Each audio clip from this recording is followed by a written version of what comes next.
Listen, ignore how awful I look, but we're gonna start from the very beginning, which led to the event that happened yesterday. So as a kid, I was introduced to Scentsy. You know, I had like a room spray. Thunderstorm was my favorite. I wish that I could find more of it, but unfortunately that's just not the case, especially with the formula changes for the room sprays. So prior to Scentsy, I was actually with Color Street. The problem was the amount of samples that I was handing out. You know, sometimes I could afford it, sometimes I couldn't. It really just depended on the day. I was the reason that I was hitting some of those ranks. But anyhow, so I joined Scentsy. I want to say it was like late 2023, October 2023. I had a really good first month. It paid for the Christmas for the kids, which I am grateful for.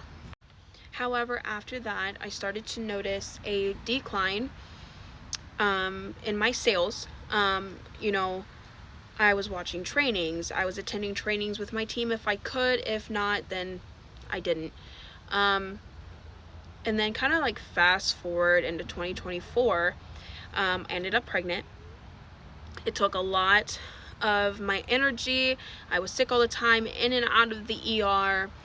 And even prior to any of that, my sales, I was lucky if I had almost $100 a month.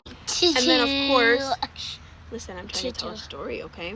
And then of course, you know, when I was dealing with all my health issues, I was having a hard time putting a lot of my energy towards my business. So of course things were sort of kind of going downhill from there. I really tried to zone in with that cheers to 20 years. I did okay-ish. It wasn't the greatest, but you know, I still tried where I could because I was struggling with so much, and I'm sorry, but my health comes first. A little bit towards the end of the year, I had my OB appointment, and then the next day having my kid. I'm not going to put any effort to my business when my child is at risk. And that's just that. And you know, a lot of people are like, oh, well, people have been through worse and working on their business. Well, I don't agree with that. Taking breaks is very healthy, and I take my health very seriously.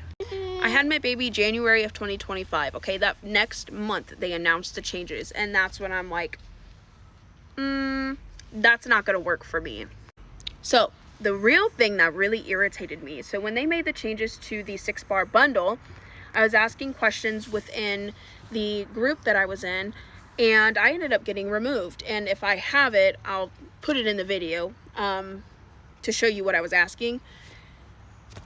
But being removed for asking a question, that doesn't seem right to me. Not to mention, I worked really hard to get certified consultant, and that 25% is going to be taken from me. I don't mind extra hard work, but when you say lifetime earnings, you need to stick by that. So I left the company. Point blank, I wasn't even going to fight anybody on it. I left. I wasn't going to stick it out, because you know what? I'm glad I didn't, because then they came out with this darn candle, which goes against everything that they stood for to begin with. I'm good. I'm good. And it seemed like with these changes, there's a mosquito in my face. It seemed with these changes, a lot of people's egos are getting the best of them, and they're bullying people who have decided to leave, even if it wasn't about the money portion of it. It was about the underlying problems. We're seeing it right now. We're seeing someone get dragged for speaking out, and that's why a lot of people do not want to join MLMs, other than the fact that they're a scam. So even though my story is not as severe as others, it's important for me to tell you what I have learned from that. These MLMs do not care. It is all about what they want to make. Okay, these uplines only care about the amount that they're getting off of you. Okay, that's why I got removed. Okay? I'm not agreeing with everything going on, that I'm pretty much useless to them. If you're thinking about leaving, please do it. It's going to be in your best interest, your finances' best interest. You know, I don't want to see anybody go broke. Okay, I was spending money more than I was making. You know, I was sending out the mailers, I was sending out small gifts, I would offer a free gift with an order. Like, I promise you, your pockets aren't going to hurt as much if you give it up. But anyways, that's my story. That's why I left. Do with it what you will.